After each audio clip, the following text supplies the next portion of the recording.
Are we in? We're in. Yes, guys, how you doing? Welcome back to the Spurs Talk Show. I am Sean Butler. New mic, new earphone setup. Got to keep out the echoes. I hope you're all doing happy and healthy with the people that you love. Bugsy Malone's outside having a kip. I've given her a little electric blanket so that she can stay nice and snug in the cold weather. And I hope you're doing the same things for the people around you, buying them late January sale Christmas presents, etc. We've got the Devil's Advocate. We're bringing it back, but we're bringing a fourth member. Jack Burford came in as a stand-in, makes such a wonderful splash that we're going to bring him back in. We've got Dave, as always. We've got Johnny. Before I get in and say hello to these guys and hello to you guys in the chat, couple of bits of admin for you. Johnny and I have started a new channel. It's called Football Inc., the first videos of which will be uploaded tonight and tomorrow morning. The link is in the description, so please, I'll be putting that in as well as Dave and Jack's and Johnny's Instagram, etc. as we go through, but please smash subscribe to that. Sean Butler TV is also back. I'll be doing a video after this afternoon about the FFP and the PSR noise that is that nobody is in trouble with PSR. And as I've been saying for ages, you know, I did it in this Tottenham, in the Why Don't Tottenham Win Trophies Anymore video. I said that one of the key, most important ingredients to having a chance of winning success is if you're going to have rules, then they have to be enforceable. And unfortunately, the smartest guys in the room are spending their time trying to find the very obvious and easy to find loopholes rather than people actually setting about some rules that can be enforced, implemented and adhered to. And the absence of it makes the whole thing shambolic. Leicester City didn't use the similar sorts of methods as Chelsea have done, where they sell their left toe to their right foot and then loan it back. They don't do that. They ended up using the Premier League's own legal system, the appeal cases against the Premier League. Madness, absolute chicanery. And it's something that we're going to get into on the Sean Butler TV. So if you are somebody's interested in that stuff, then get over to there as well. Links in the description. Dave, coming into you, my man. How the devil are you? How's the Irish Hotspur? We're doing Devil's Advocate now. I think we're doing the Angels' Enemies later on at 6 p.m. over there, buddy. What's going on with you, Dave? How you been, mate? Yeah, not too bad, lad. Just waiting for this North London derby to come around. You know, I've been waiting for it since last week. So, yeah, not too bad, lad. And I think there's a real opportunity for us to maybe restart our season, you know, with the Arsenal game, gain a bit of momentum off the back of it and sort of kick on. So let's wait and see what happens. But as usual, love being here for this show. And yeah, appreciate it. You know, we'll have Johnny and Sean on later on my channel at 6 o'clock as well. So look out for that. Thanks for having me, lad. Oh, mate, always a pleasure, buddy. Always a pleasure. Johnny, come down to you, mate. We're going to go clockwise today. How you doing, Johnny? Good to see you, mate. How are you? I'm all good. I was thinking more like angels and demons. You can choose which one you think. There you go. Like our Monster 6 search. Yeah, 100%. It's great to be on and really enjoyed doing the Devil's Advocate with Jack last time. He was, you know, it's hard to spot the difference between Jack and Dave. So, you know, pretty seamless, really. Listen, look, it's great to have fourth member of the boy band. We are the older section. We are the older members of the boy band. That's right. The old boys band. But no, it's great. And it's good to have another voice on the show, especially Jack's. Yeah, superb. I think there's going to be some interesting takes today in the Devil's Advocate, as there always is, guys. If you like respectful debate, then this is obviously a place where you're going to find it, and hopefully some balance too. As I entered the stream, just before I bring Jack in, the very first comment was from a man called Mink Migson. No one else had joined the stream yet, and all I saw was a comment saying, "No one likes Sean Butler. He's a cardboard cutout, CUNT." You love to see it. You know what? Was it hate me, love me, or adore me? You're never going to ignore me. Jack Burford, how the devil are you, my man? How the angel are you, my man? How's it to see you? I'm doing well. Glad to be back on. What a lineup. What a handsome lineup. Eh? I'm buzzing to get involved. Obviously, a huge game tomorrow. We've always got a lot to talk about us for, but especially when it's North London Derby week, you know we're going to bring some good takes. 100%. Let me just quickly say hello to people in the chat. I've said hello to Mink Migson already. PH family. Afternoon, everyone. If Ange wins tomorrow, then I'll give him a free pass until the end of the season. Actually, funnily enough, one of the topics we're going to be talking about today is what happens if we do win tomorrow, if we win the Carabao Cup. What do we do with regards to Ange? How do you feel? I personally will state my claim right now. I think that if he does lift the trophy for us, then there's absolutely no justification to sack him, regardless of how you feel, because he'll be the most successful manager. Technically, I think since Juan de Ramos, but I think given the pathway to that cup and how difficult it's been, you can make the argument that he absolutely deserves it. It doesn't mean that the season after things go particularly well. It was Harry Redknapp that was the beneficiary of Juan de Ramos's horrendous start to the following season. That seems to be the way it works in Tottenham. But we'll talk about Ange. Who else we got? PH family, we've got Scott Kaliber. Hello, everyone. Good afternoon. Steve UK, good afternoon. Drewzilla, what's happening, my man? Moderator King, big up, everyone. Hope you're all well. Thanks, Drew. So, Steve, smash the like buttons for me, guys. Watching from South Australia. Good evening to you. Must be late over there, 11 o'clock-ish. Yeah. Good to see you. Good to see you. Just a harmless potato. Hello, all. Arteta needs to win more because they play at home. A draw at the empty crates would be a decent result for Ange. We will win 3-1, though. Love that, mate. Love that positivity. Daniel Borden, good up. Great panel. Good to see you. Woo, says Phil P. In a coma. Always evening. Awesome. Foursome. Love that. Love that. Get that stinking fraud Arteta out of my club. I think this is possibly an Arsenal fan. Or maybe it's a Tottenham fan in disguise. There's a few of those about. You're like Clouseau, aren't you? Unbelievable. Good to see you, mate. Big up to you. Big up to you. Phil P, Shane Reynolds, evening guys from Brisbane. There's so many Aussies, love it, love to see it. Liquid Len, good afternoon. Oh, love that. I'm a liquid Sean, if I'm entirely honest. We're drinking in a minute. Cracking open my first cider of the day. Long day of streaming ahead. Druzilla, less known. Good morning, Dave and Sean. Terry O'Shea, Fabrizio. Arsenal are in advance talk to sign Martin Zubimendi for summer 2025. Why does every club move big except us? Villa getting Marlon. I wonder where we are. Listen, Zubimendi and Mikel Merino were the dream team double pivot under Sociedad. But Mikel Merino, who I personally was a massive fan, am a massive fan of, he's come into the Premier League. It hasn't worked. He's been absolutely shambolic for Arsenal. One of the big problems. I don't know what we can infer from this. Possibly it's just a way to double down on the Mikel Merino shit show by bringing in his partner. But ultimately, maybe you've got to ask the question, what does that mean for Thomas Partey? I know we know what's probably going on there, but we can't talk about it. So we'll see. We'll see. Timo out with a hamstring. Yep. How do you feel about that? That's horrendous. That's so bad. We don't wish any injuries on anyone. Big up, Jeds. Big up, Andrew. Big up, Josh. Is Sean's mic plugged in working? Sounds a bit echoey and distant. Oh, is it? Oh, shit. Okay. Let me know, guys. How's the mic? Is it not working? No, it sounds right to me. Let me know, guys. Let me know. No, I have had these on my stream, Sean, where the mic sounds great between people online in the stream yard, but it sounds different to people on stream. I'll click into the stream and have a look now. Oh, appreciate you, mate. Appreciate you. Men Brain 1-3 win tomorrow. Glad to see that. Alex, good to see you. Have you seen all the Sol Campbell advert? I haven't. Oh, no, by the way, we're on Twitter. And we're on Spotify. I always forget to do this. If you're interested in podcasts, get over, links in the description as well. Smash the Spotify follow. Yeah, I always forget to do it. If Spotify's your thing, if podcast's your thing, then get over there. Sleep, Phil P, good to see you all. Woodsy, Blaine Devlin, good to see you, mate. Hope you're doing well. Tom Jones, good to see you, my man. Guy Mingo, Hug the Love Bear, Daniel Borden. Let's get into it, guys. Everyone else, smash the like button. Good to see you. Right, boys. Dave's disappeared. I think he's gone to check on my mic. I love that about him. Johnny, I'll start with you, mate. Let's get straight into the week that we've just had.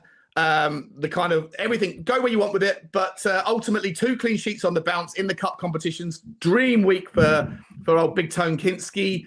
Went from the very highs of beating the best team in the world against Liverpool to a really, really, let's be honest, terrible performance against a very sort of fiery and sprightly Tamworth, their World Cup win. How are you feeling, mate, going into North London derby on the back of, like I say, we got through, but it wasn't pretty. Are you kind of more optimistic about the fact we've kept a couple of clean sheets, or are you focusing more on the fact that it was, wasn't great? I'm more focused on the fact that we are struggling to hit the back of the net. This is a Tamworth team that hadn't kept a clean sheet for 11 games. Let that sink in. 11 games, 16th in the National League, hadn't kept a clean sheet, and we couldn't hit a barn door for 96 minutes or however long it was. And listen, I had a lot of comments on my post after the game, basically saying, there's something wrong with me. We won 3-0. What's the problem? All I know is, if you're a Spurs fan, if you're a Spurs fan, a real fan, and you didn't think in that 89th minute when that corner came over, that you didn't think that ball was going to go in, your heart wasn't in your mouth in that one moment, then you're a liar, because that was the truth. And I was shocked at the starting lineup. Got to be honest with you. I really expected Lancashire to start as the true 9. I expected Porro to be rested because he's absolutely knackered for Spence. Porro, I see everyone having a go at Porro. Porro made 45, lost the ball 45 times, which is an insane stat. He's lost the ball more times than any player in the Premier League this season. And he got absolutely skinned And several times by that young kid who works for Zara, right? Yeah, I mean, he's just got promoted, right? He signed a new contract. He's now on jeans. He was on tagging before. But the thing is, we won. I understand that. You know, I'm not stupid. We won, and history will just look at the result 3-0, and no one will remember it, you know, in the future. But we could have been the victim of the first defeat by a Spurs team to a National League team since 1914, which would have been horrific. But that said, you know, we're through. We're in the hat. Those down the road aren't in the hat. So there's something to rejoice. You know, we went from, you know, the terror that we could go out to the relief that we're through to the next round, to the joy of watching the 12 players, 11 Arsenal and Madley, the referee, still unable to beat 10-man Man United. So we left the day happy. So I think we go into that Arsenal game with an Arsenal team that are devoid of confidence, looking tired as well. I think this could be an opportunity for us. As bad as we played, I think this could be an opportunity for us. I really do. I'm not sure why, because it's been a long time since we've made a big performance. But I'm going in there with some positivity that we actually have a chance to get in. I think, I'm not sure what it is exactly. Is it 14 games since they lost? I can't remember now. Or at home. I can't remember what the stat is. Maybe. I don't know, but take away the stat, look at the objective or the subjective eye. They were absolutely shambolic against Ipswich. They were shambolic against Everton. They were shambolic against Newcastle. And they were shambolic against Manchester United. The last 4 home games, if you're an Arsenal fan and you're paying, you know, I told this all the time about Tottenham, all these obscene ticket prices, and it's your choice to go and pay. But you are expected to see entertainment and good football from elite players. If you're an Arsenal fan and you've seen those last 4 home games, you ain't impressed. You're not impressed. It's a good time to be playing them. Yeah, look, it's unrest there. You know, it's great to see. My phone was silent. You know, I'm on a group chat with, I'm sure we all are, with Arsenal fans of our friends, and you know the banter drive. I am, and you know the noise at the beginning dried up completely to absolute silence come full time. Look, they're worried. They're complaining about their injuries and like the overplaying. I think we go there with some positivity. It might be misplaced positivity, but I'd rather go there with hopes and dreams and have them shattered than go there with no hope at all. Love that, mate. Love that.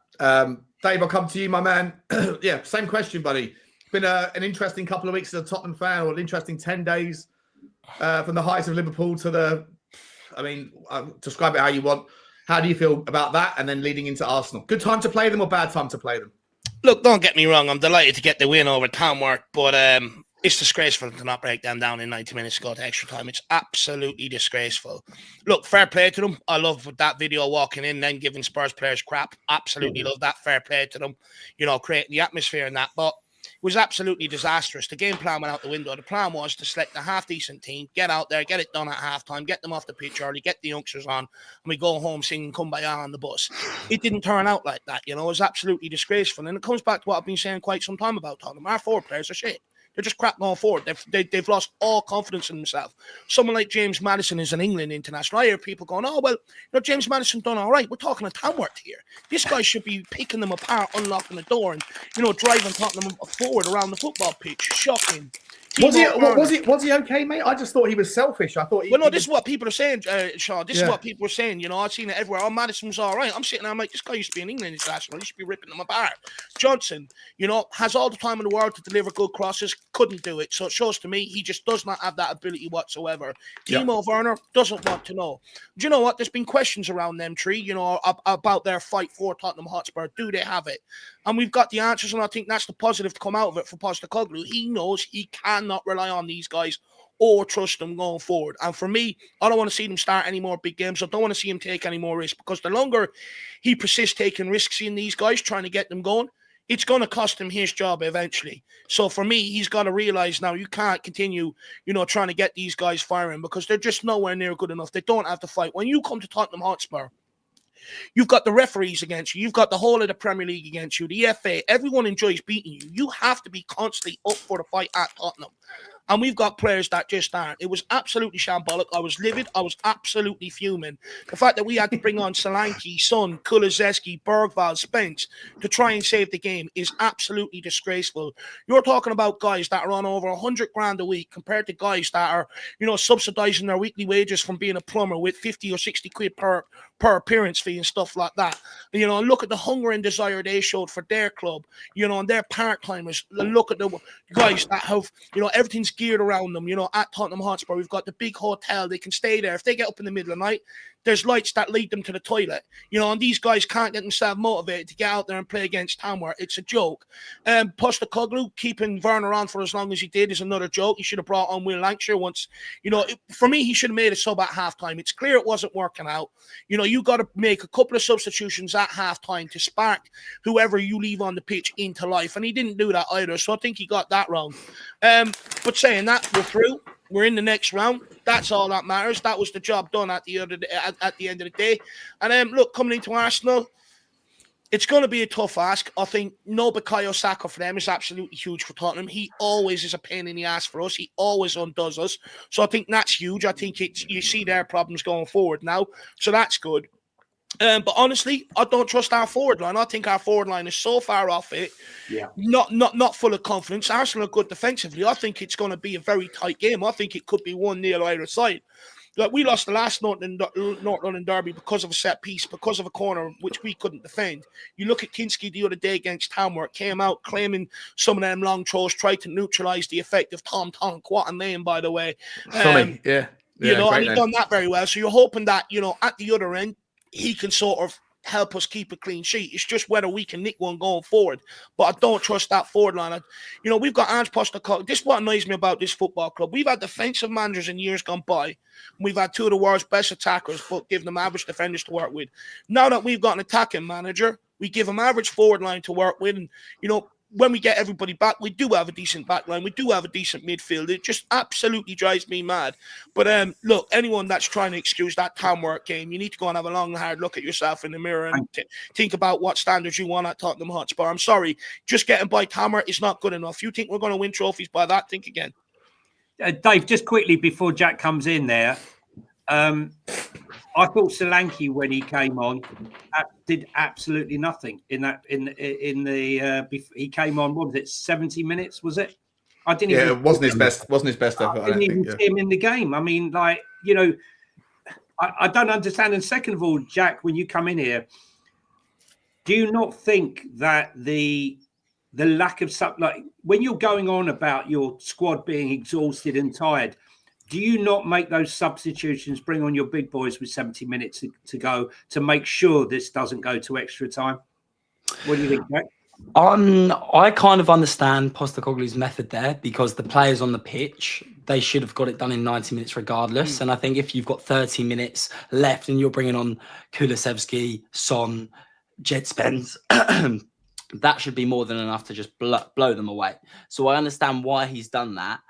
Because we've seen it before with Tottenham when we went out in the Cup to Nottingham Forest, when you brought on Harry Kane, your other players on the bench, they scored from a corner and then you're wasting them for 20 minutes. I understand the method there. But like you've been saying, how on earth we allowed ourselves to be in that situation in the first place is ridiculous.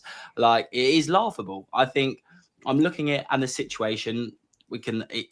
We've all played on 3G pitches before. The players, for me, they just look so unbalanced. I think Pedro Porro looked like he was on skates sometimes. I think when Dom Solanke came on, I was like, has he even got the right boots on? He couldn't hold up the ball. He couldn't hold up the ball. Yeah, what are the right boots for that sort of pitch, by the way? I mean, I'm not a footballer, so I don't. Blades, yeah, okay. Blades, Right. molds, Or yeah. molds, Yeah. So I would just say the players, like they practiced on it before, a couple of days before, but for me it was like a foreign surface. They just didn't know what they were doing. And I think the ball definitely bounced a little bit differently, didn't it? It didn't like Arteta. Yeah, it does. But are we making excuses though? You think some of these guys from where they're from, Kulizeski, you know, Johnson growing up in Wales, you think none of them have ever played on AstroTurf pitches? You think they don't have AstroTurf pitches at Hotspur Way? Of course they do. It's not an excuse. You're being very unfair, right? Because I know the squad are used to 5G and this was 3G. That's 2 steps backwards, man. It's a huge drop off. Honestly, it's like stepping back to 2004 when you could barely upload a video in like 8 hours. You know, 3G technology is just not the way these guys are built anymore. You know.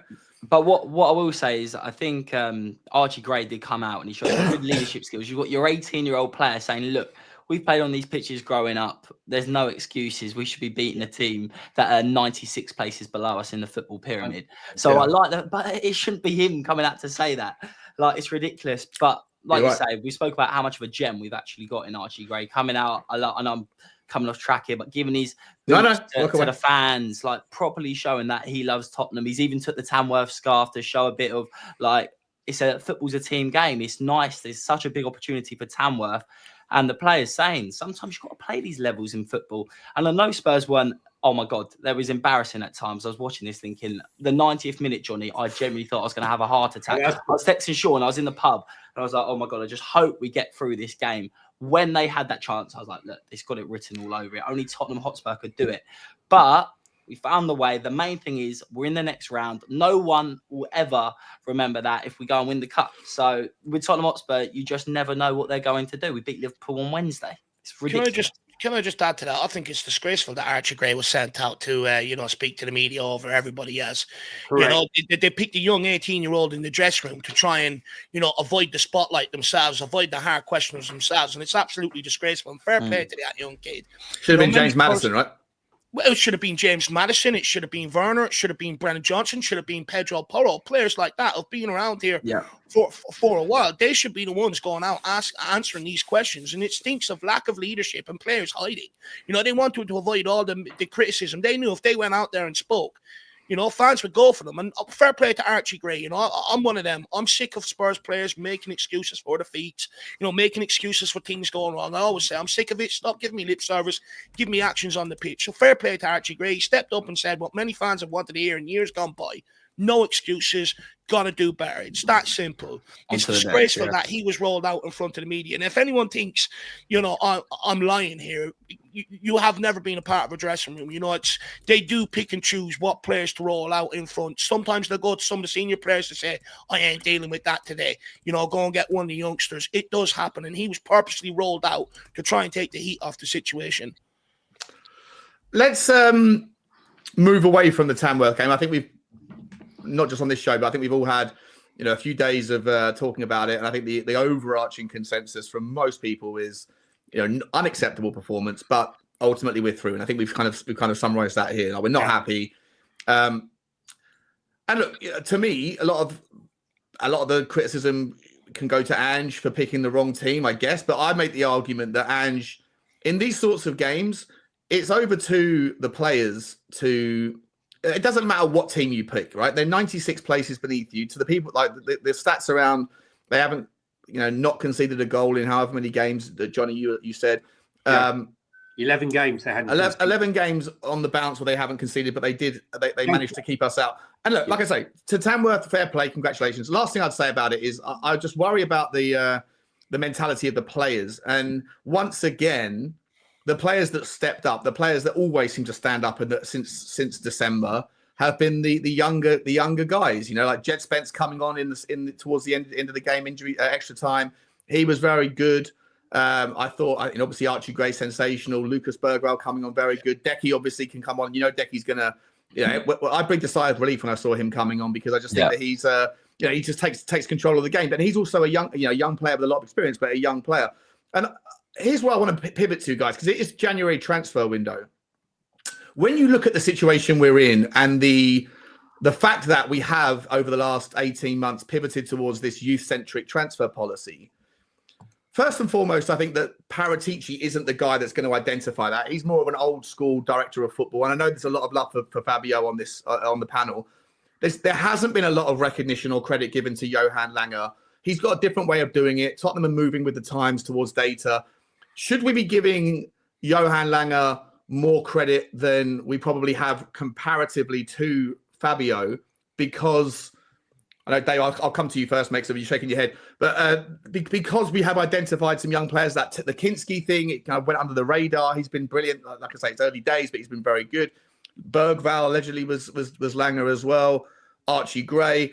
Like this, if we're honest, and if you agree with me, tell me if you do or you don't, that right now it's the young players that are carrying a lot of the weight on the back of their shoulders for this team, then should we be applauding the youth policy, the youth process, the youth ID, and by proxy, therefore, giving a little bit more credit than we do to Johan Lange than is currently given comparative to Fabio? Dave, I'll start with you, mate. Look, first of all, Johan Lange is the beneficiary of everything that Paratici put in place, the data scout model, everything else. That's all brought in by Paratici. Paratici started investing in youth before Johan Lange even came in here. But with Paratici, not only was he investing in the youth players, he was also investing in the players for the squad for the here and now to try and make an immediate impact. Right. Johan Lange last summer just simply failed in that summer transfer window. Archie Gray, you can give him credit for that. But if anyone remembers, Spurs tried to offer him a contract before he signed his first professional contract at Leeds. There's been long outstanding interest from Tottenham to Archie Gray, not just since Johan Lange's walked in here. But the reality is, we needed senior players ready to come in and hit the ground running for this season to have the impact we needed. And he absolutely failed. He's failed in that regard. He's only doing one side of the job by bringing in these youngsters. Paratici on both sides of the job. It's nowhere near good enough from Johan Lange. And I just worry, again, I don't think he's the right guy to bring in the right players to be able to impact for the here and now. I don't think he's got the negotiation skills, quite frank, to be able to negotiate for them bigger players or them harder deals. I just don't think he's got it in him. I think potentially he can end up being another Steve Hitchen for this football club. I don't trust him, don't rate him whatsoever. You even look at the likes of some of the emergence of Micky Moore, some of the young exciting players we've got out on loan. It's Paratici that made a massive stride in getting these guys to sign on the dotted line, keep them around this football club, etc. For me, I think Johan Lange failed these responsibilities. How can you have a manager sitting there talking about the need to win trophies, players coming out in the summer talking about wanting to win trophies, and then go and sign a load of youth players to try and make it happen? I'm sorry, the two do not add up. And I feel like, we're in a situation now where we're chasing our tail and we're trying to fix problems that we should have had addressed in the summer. So for me, I actually hold Johan Lange the biggest club and responsibility for what's gone on this season, because for me, it comes down to all poor squad planning in the summer. So for me, I'm open for him to prove me wrong, but I don't rate the guy whatsoever. And I think he put Ange in an unfair position this season. I think he put some of our senior players in an unfair position this season by not bringing in the right guys in the summer. And that's just how I feel about it. This youth-centric model isn't because of Johan Lange. It's been since Paratici. Everyone called the guy a crook. It was me and Johnny that put our nose out there and said, hang on, forget about what's going on at Juve. Look what he's doing at Tottenham Hotspur. Look at the benefits of it. And it's all been off him. It's all been his directive. People give Johan Lange credit for Dragosin last summer. It was Paratici that put Johan Lange on the Tottenham books. It was him. It was Johan Lange that brought in Timo Werner, which nobody wants. So for me, when you compare it to, one, done everything the club need and put all the infrastructure behind the scenes, and the others come in and is barely being able to operate off it, in my opinion. Oh, wow. Okay. Quite the damning indictment there from Dave. Johnny, I think I heard you saying agree, correct throughout that. So this is devil's advocate. Try to throw some shade towards Fabio if you can, or at least some credit. Look, what I would tell you is, Steve Hitchen was in there. Fabio rolls into town. He's been working at Juventus. Now, whatever you want to say about him, he's been there 10 years. He walks in. He said, this is a shit show. Right? He starts ripping it all up. Steve Hitchen gets the arse, goes to see Daniel. What's going on, Daniel? This guy's been here 5 minutes. He's ripping everything up. If you don't like it, leave. He's gone. Took him about 2 years to get another job. But the point here is that he got rid of the Instagram kids. This is an academy to produce quality footballers, a conveyor belt of football. We were so bad that we got relegated. but the rules changed, if you remember. Yeah. And they expanded it. Had it not been for that, we would have been playing in a lower division, the second division of academy football. How embarrassing was that? That's how good we were. So Fabio decided that he needed to bring in quality 15 to 19-year-olds, first team and academy. We recruited, do you see how many people we have recruited for our academy from other teams? We had players on our doorstep in Haringey Borough that were going to Arsenal, West Ham, Chelsea, but not to Spurs because we were so poor. Our scouting was shocking. So he started that process. It's no coincidence that he brought in the likes of Gabby, Scalding, Steinson, and the likes to turn this place around. So Johnny, just by extension, if that's the case, why? Sorry, yeah, just add this into your answer. I'll let you carry on. Why did Daniel Levy pivot towards a different model, a different group of people? No, I think it's the situation, right? So we also had a situation there where we had a lot of players who were thinking, young academy players that thought, look, we can go elsewhere. They've been offered huge sums of money to play for other clubs. So Fabio, along with what's his name, managed to convince Levy. When Romain Mundell left, who we really should have kept, when he left, what's name said to him, look, you're going to lose everyone here unless you change this, your pay structure here. We had the old school saying, keep them mean, keep them keen. No, mate, this is 21st century kids, right? Their heads are turned by having proper money at that age, whether you agree with it or not. So he gave them the money. They started signing the contracts. He brought in Destiny Udogie, right? He brought in Pape Sarr. He's brought in these young players, Spence.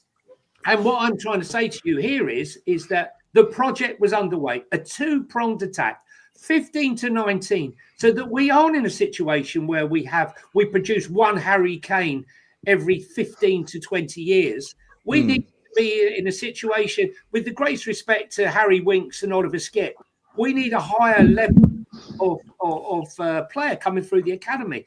And what the design was, that we would continue to get a conveyor belt of talent coming through to this squad, that we would reach a position in 2, 3, 4 years that instead of having to spend 20 million buying this player, 30 million buying that player, we would only need 2 or 3 positions.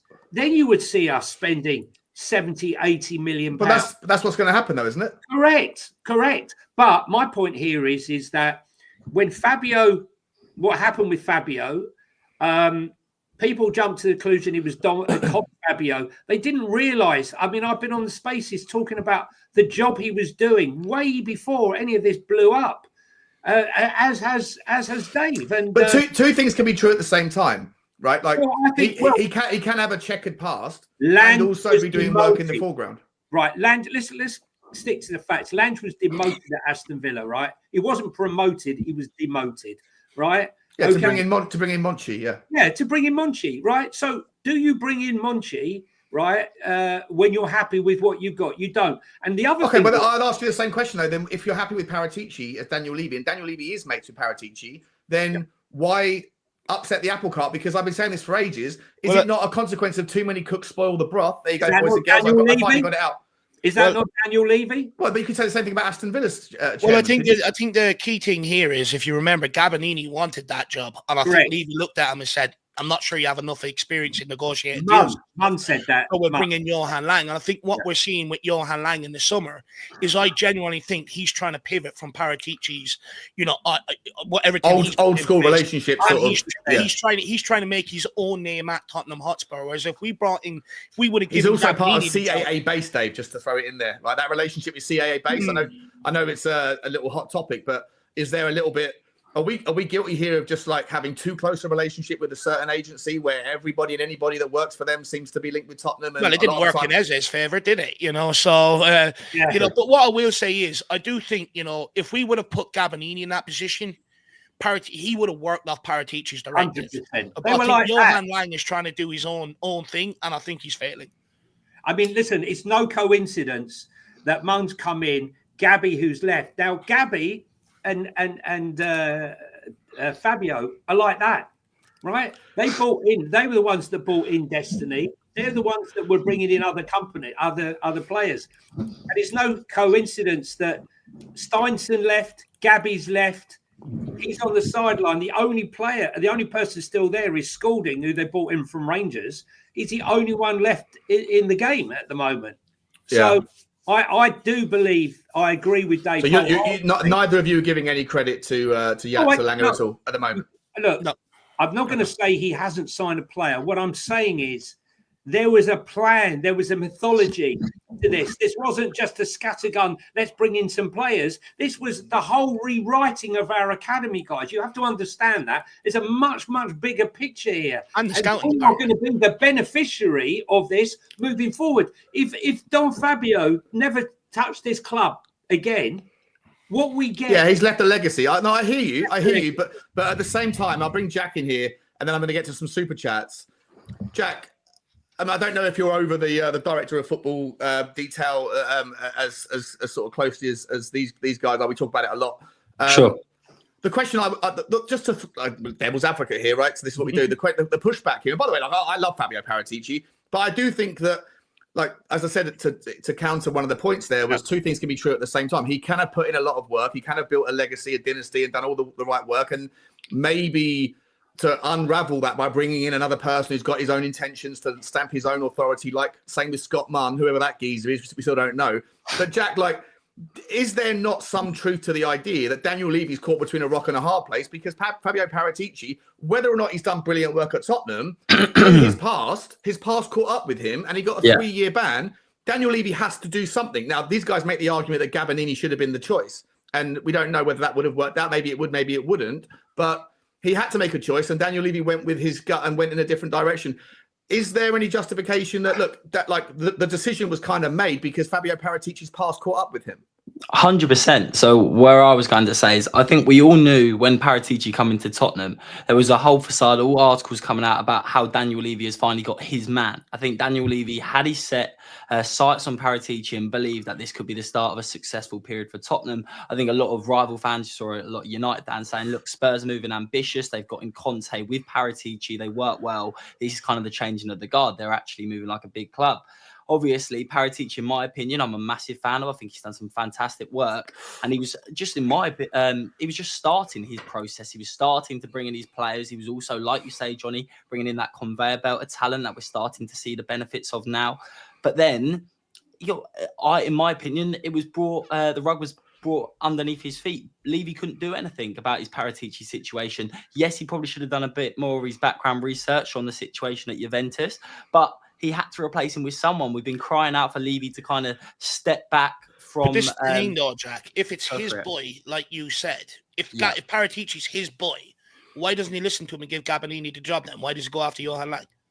That I agree with you there, but at the same time, is he looking at Gabbanini and not believing what he's seeing? Is he believing that he's not quite got the experience? Well, Paratici's his boy, and you trust him, and you've wanted him so long, you trust his directive. You'd think so. And that comes back to Daniel Levy, right? Daniel Levy's inability to take his hands off the steering wheel. That's it. So he's obviously identified Paratici, but he's not quite got the same faith in Gabbanini. Whether that's right or wrong, I can't sit here and tell you that. What I saw from Paratici is that he done great things, and you should trust Gabbanini if Paratici and Gabbanini work like that. But then again, I also don't think Johan Lang, is a completely different person to Paratici. So he hasn't got the time, in my opinion, to maybe see what he can do just yet. I would prefer to have Paratici in the hot seat. But do you think Lang's had enough time yet, Johnny and Dave, to kind of bring in his own players, build up his own relations? I think when I look, you can't judge a director of football in 6 months or in whatever. He's been here longer than 6 months. 2 windows. He's been longer than 6 months. But my point here would be, when I look at the passion, I look at someone like Fabio, and I've never seen a director of football on the bench. Where we used to see him at, with Conte sat at the back of the bench, going more mental at some of the football and the play than Conte himself, because I think fundamentally he understands football. He's such a football person. He understands talent when he sees it, and I'm not 100% sure that Lange is on that level. I mean, I looked at that bench at Tamworth and I saw Daniel Levy, Don Cullen, Scott Mudd, and Lange. They look like they just been at the worst party ever. You know, the energy. Yeah, because their proximity to Tottenham fans was 30 feet, right? And you can imagine if the Tamworth fans gave Ange and the players a hard time, I wasn't there, but I can only imagine that Kulusevski song was sung pretty vocally from the Tottenham end. Because bearing in mind that the relationship between loyalty points that gets you to that game and the passion against Daniel Levy, there's a very clear correlation between those that travel and those that hate Daniel Levy, right? No one said anything? No one said anything like about that. Look, I'm not going to. You've got to give him credit for the odd signing, but what I'm saying is, people giving him credit for signing Dragusin, and then the truth of the matter is that Dragusin was Paratici, right? Yeah, no, but well, he was in charge of that window, and he was in charge of that window. But the problem is that he brought him to Juventus. He's actually friends with Dragusin's parents, who I think both Olympic athletes. There's a long history there with him because Dragusin, Kulu, and Bentancur were all at Juventus together at the same time. So, he has great. This is what we were talking about before. He's a man of opportunity. The Douglas Luiz is a prime example. There's an opportunity that came to Spurs that's there potentially.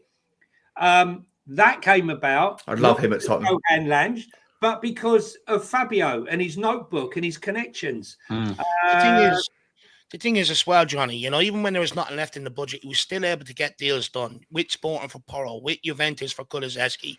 Buy now, pay later.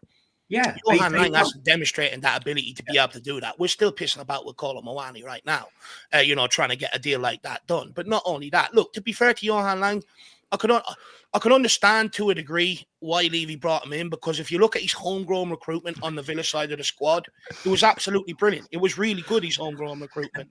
However, at Tottenham Hotspur, we're still sitting there registering, 2 goalkeepers just because of homegrown stats and stuff like that. So, he hasn't come in and done what I initially thought he would do, which is improve the homegrown side of the squad. And that's what I initially thought. But Dave, that was a problem. That's a legacy problem from Paratici, right? That wasn't solved before Paratici. Well, it's a legacy problem beyond Paratici. It wasn't solved by Paratici either, but Paratici had a bigger job to do.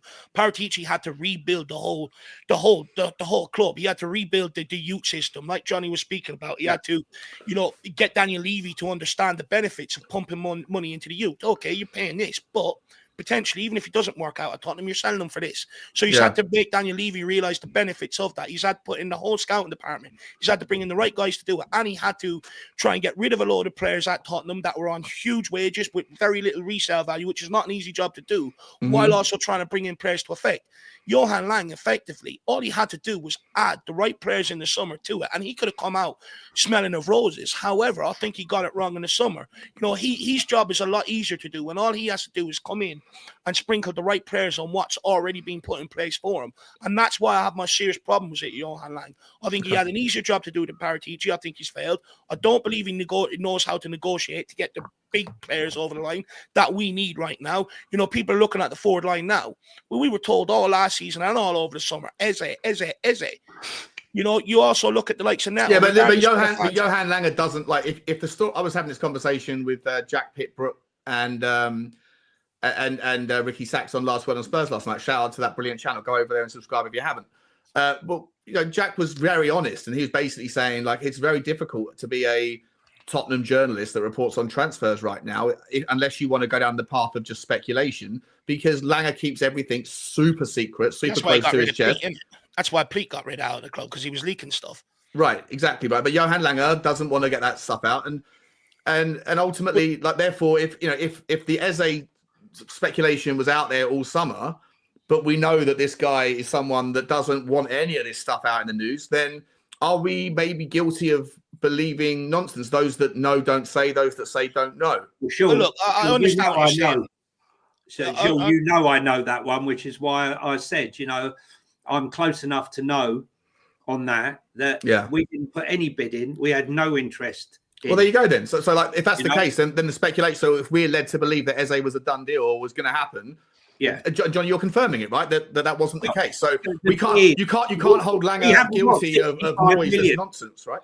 We don't have the money. Look, whatever anyone wants to say, we've got all this money coming in and all the rest of it. The truth of the matter is, like I said in the summer, we had 50 million net to spend.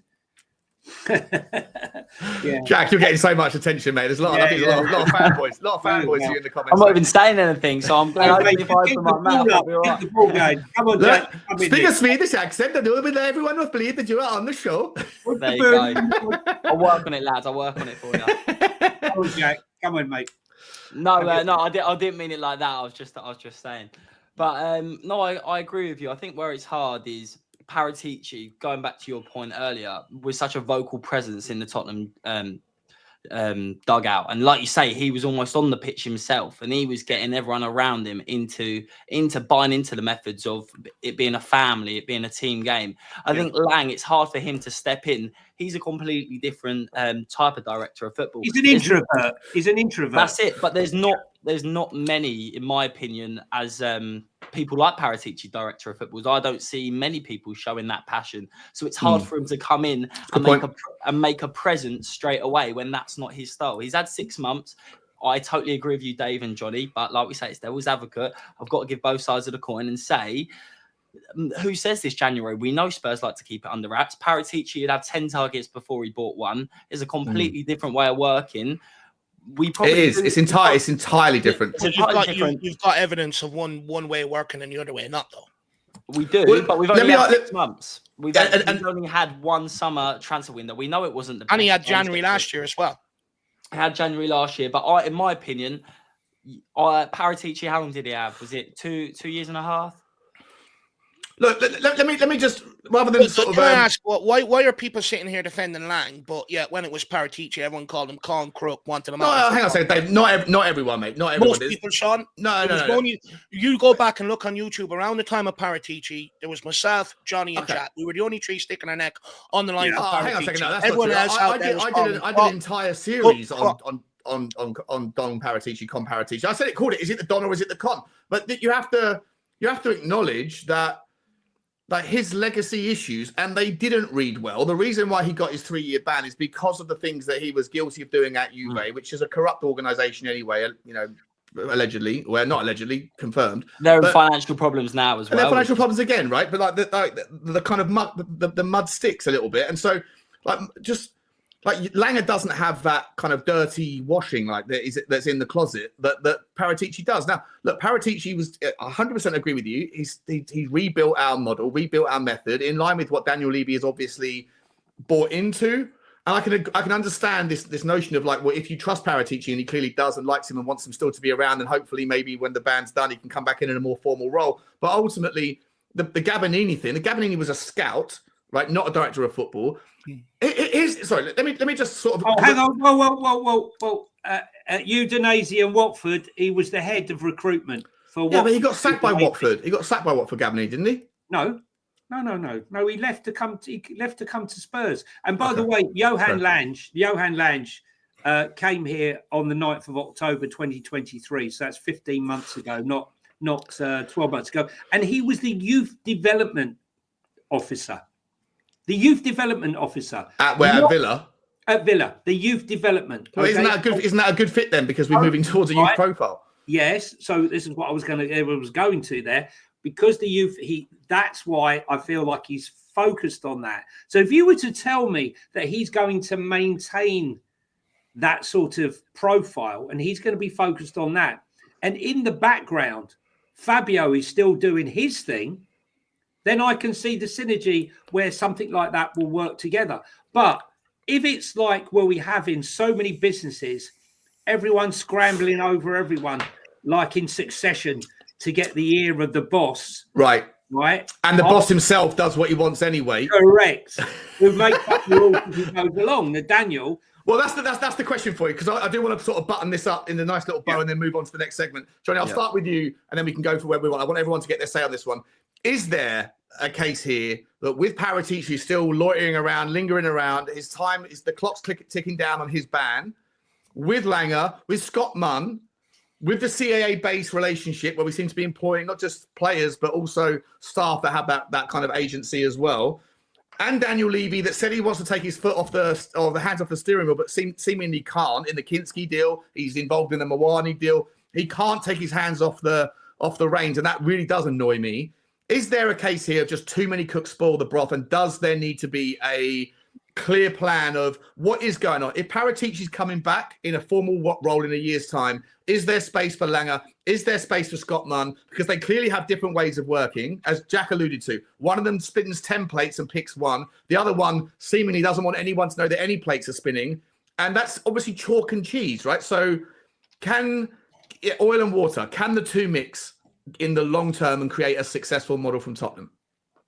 No, is what I think. Because look, Scott Munn is not a football person. I mean, look at his background, right? I don't believe he's a football person. He shouldn't be delving into anything other than outside interests. I thought he was brought in for the naming rights originally, Scott Munn. I thought. It's the structure, the structure of multi-club ownership, future multi-club ownership. The fact that Enoch started off as a multi-club ownership thing and then had to sell all the clubs to come back. We should have seen there some of the unrest at Slavia Prague and the other ones. But how much further ahead would we be now if we was able to handle that? And then we didn't break the rules. The line crossed Tottenham, or the line crossed Enoch. Right. It wasn't the other way around. No, I'll give them credit for that. But for me, if there could be synergy between them, the problem is, look, Dave and I are not going to sit there and say Fabio hasn't made any mistakes, right? Because he has. But if you look at the vast majority of the team that started the Premier League this season, nearly every single one of them was brought in by who? Fabio. Nearly every single player that started the season. So, let's be serious here, right? He had that January transfer window. He had the summer transfer window, Johan Lang. And he's so for me, no, I think that eventually when his ban comes to an end, he'll be back in. It will reveal itself whether or not, because I think Scott Munn and Johan Lange are very much in tandem. They're like this, and they're probably looking at Fabio saying, he's a noisy wasp, he's a noisy mosquito buzzing around the background. I hear you.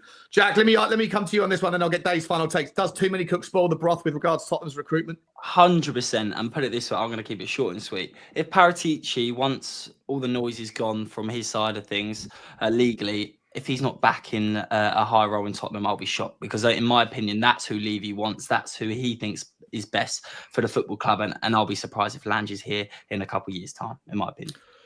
Dave, apparently Paratici's got more trouble. He's in court again. If that's the case, I don't know if that's the case. I haven't seen that personally, but I think it was you, Johnny, that told me that. If that's the case, is there again? Do you agree with these two that Paratici's the ultimate guy that will come back in, and therefore Lang is just like a kind of means to an end for the time being? Stopgap, exactly. Yeah, for me. Yeah, probably. That looks like maybe that's the case. But again, if you're going to go for the stopgap, go for the stopgap that the guy you want to come back in wants in there. Not a guy Gabonini stopgap, the gobstopper. Yeah, put Gabonini in there. Put Gabonini in there, because to be brutally honest with you, the only thing Paratici can't do is speak directly to clubs on Tottenham's behalf or negotiate deals.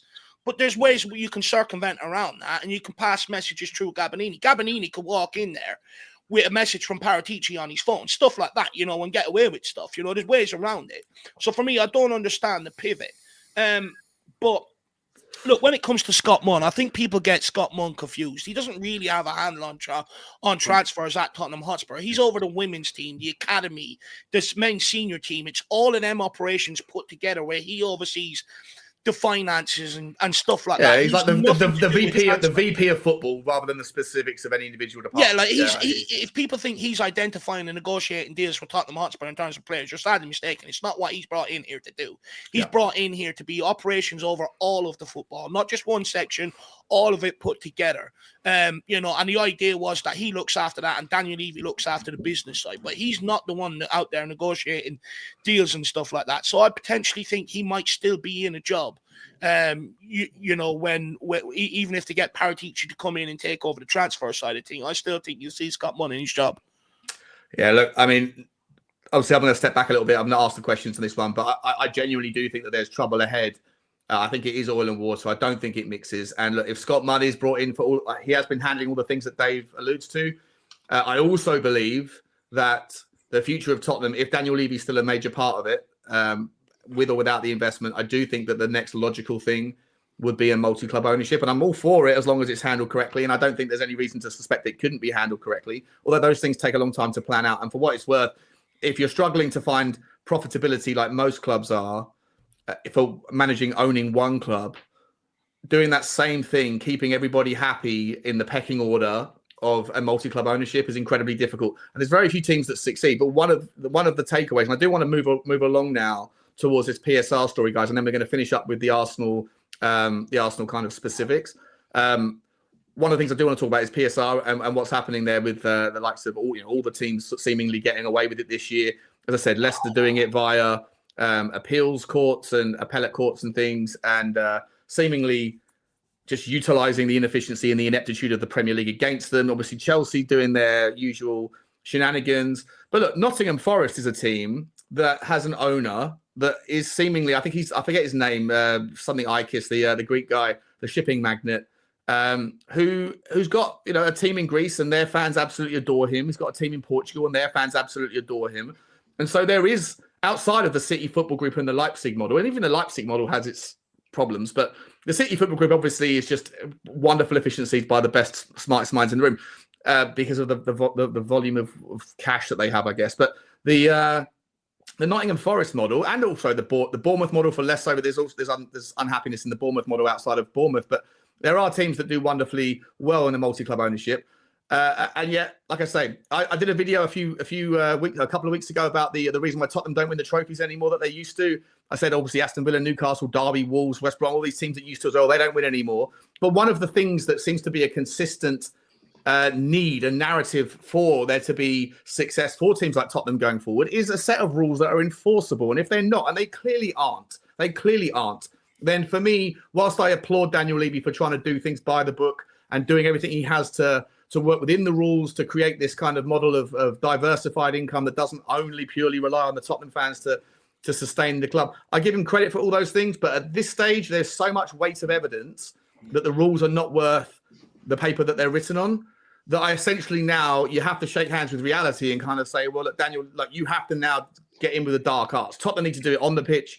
Ange needs to do it from the manager's spot. And Daniel Levy, you need to do it in the chairman's seat. There's ways that you can utilize exactly the same methodologies using the ENIC group and obviously the group above ENIC that's actually run by Daniel Levy's son and Tavistock Group. Now, there's so many businesses there that you could do the loan and buyback or the sell and loan back or whatever. There's so many ways that we can do exactly the same things that Chelsea have done brilliantly and so many things that Manchester City have done and got away with. So for me, it's time for Daniel Levy to kind of sort of dilute his need to stick to within the rules and start to become a little bit more of a magician. Otherwise, mate, it's probably time to find someone else that can, because we're not going to be able to compete if every other team can seemingly just sort of divert and circumvent the rules. Before we get into that, guys, before we get into that, I've got a few super chats I've got to just call out, and I'm going to get your take on the PSR situation for all of you. Werner out of the derby to injury. Why is it a setback? Yeah, no, I think everyone's a little bit happy with that one. Thank you for the super chat, my man. Moondog, my son's 16th birthday tomorrow. Need a win. Come on, but big up to you, Moondog. Big up to your son.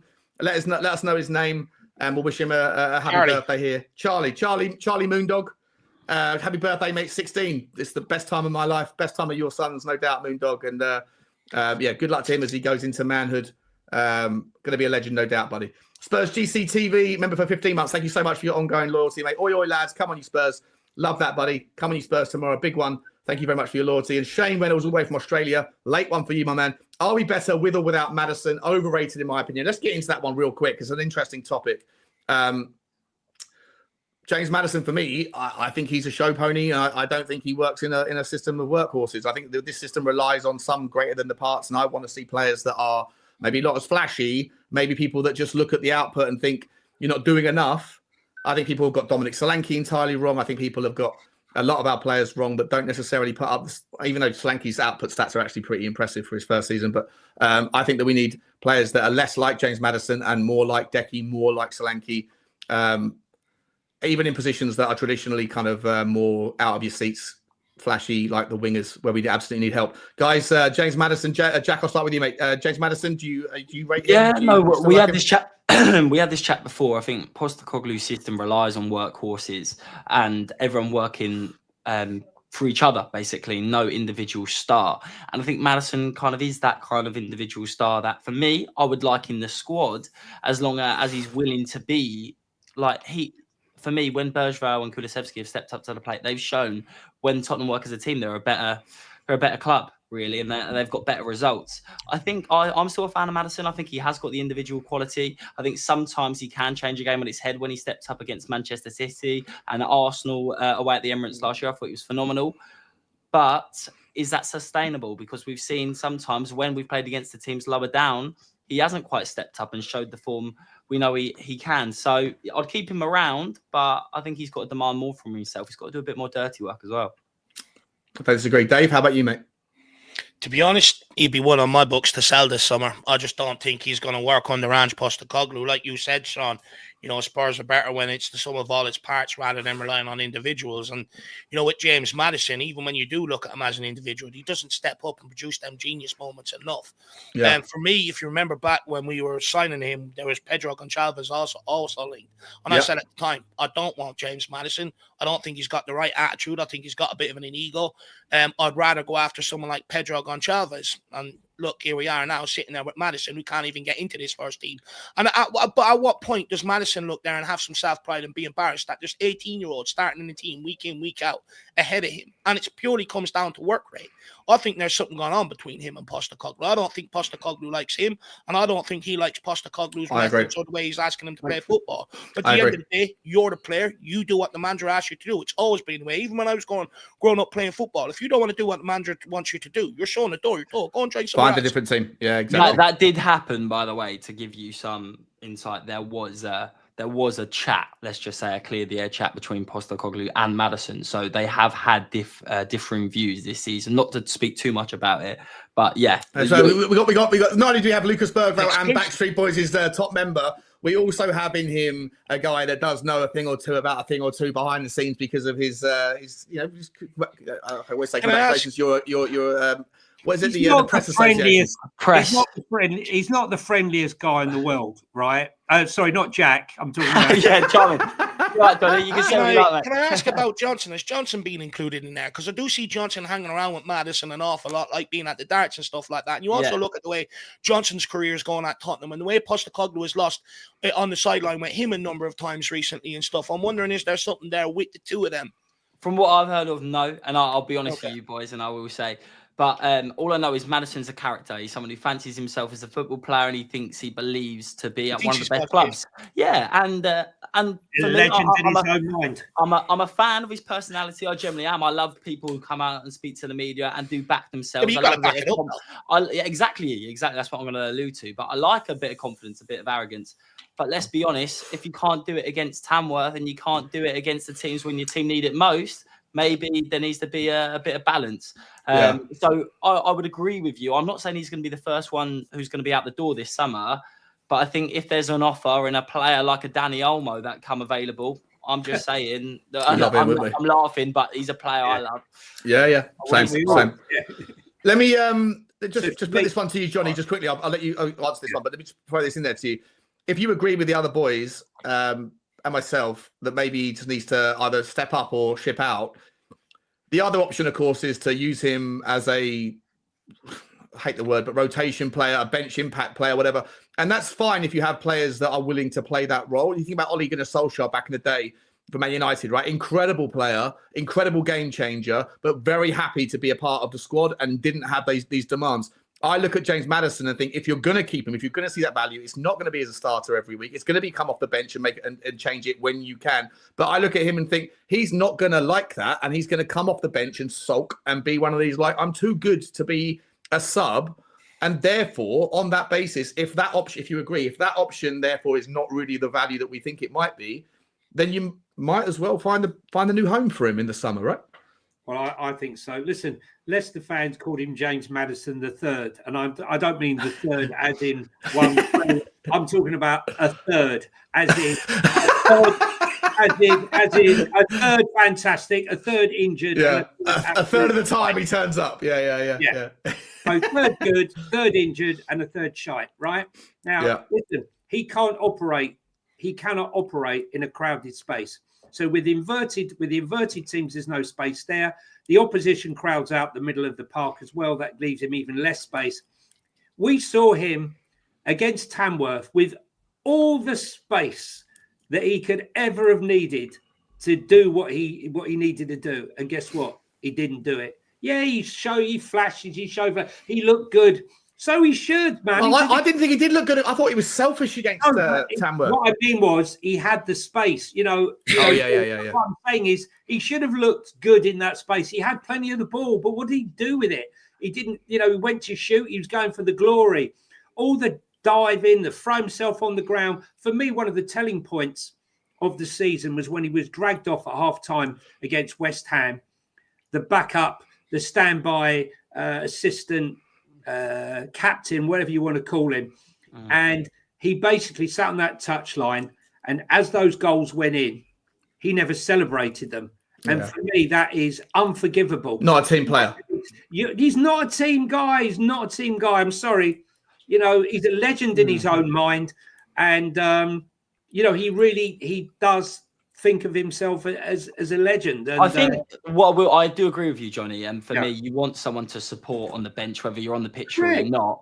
But I will agree. You see the best players, and I'm not saying Maddison is of the likes of Son, but even when Son gets pulled off, he's been pulled off. He's fuming. You saw Bentancur, he's kicking his chair, because at the end of the day, you're a football player who backs themselves to have the ability to be on that pitch, and that's why they're in that team in the first place.